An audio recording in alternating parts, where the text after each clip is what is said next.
selling a tenanted property. Had a couple of questions on this last week, and I hadn't had questions on this for probably 6 months. Had 2 in a week. So clearly if there's 2 in a week, it's something that we need to talk about on a Wednesday afternoon.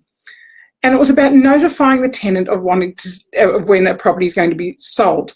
Now, there's a whole lot of talk in the industry, and everyone says, oh, you can't put a sign up for 14 days. You've got to tell them in writing, and you've got to do this.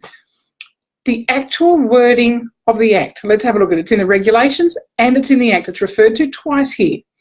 So in the actual regulation, so it's in Schedule 2 of the Property Stock and Business Agents Regulation 2014, and Clause 15 actually refers to notifying tenant of appointment to sell.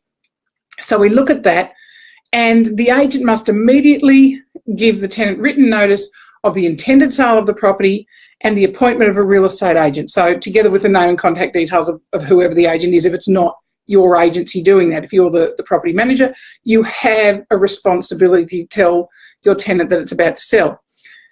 Now, the explanation around this is you need to give the tenant a minimum of 14 days written notices before the property is made available for showing. Now, let's go to the exact words from Section 53(1) of the Property Stock and Business Agents Act.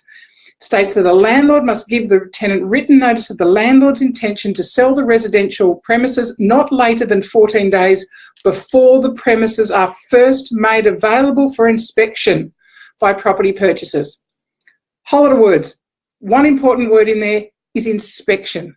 It's not about putting up a sign. It's not about putting out ads. It is about the property being made ready for inspection. So that's showing the home, having the property open and available for people to see. So it's not saying you can't put up a sign. It's not saying you can't put it on your internet. It's saying that you can't take people through that property for 14 days from actually telling the tenant. Good practice, perhaps not even to put the sign up for a little bit of time, because that's going to make people stop and maybe interrupt the quiet peace and enjoyment of your tenant. So you've got to weigh that up. But certainly if there's a bit of an urgency about selling this property, it's about inspection. It's not about getting it ready in terms of your signage, your brochures, it's about letting people through the property for an inspection by prospective purchasers. So, there's your exact words around what you can and you can't do.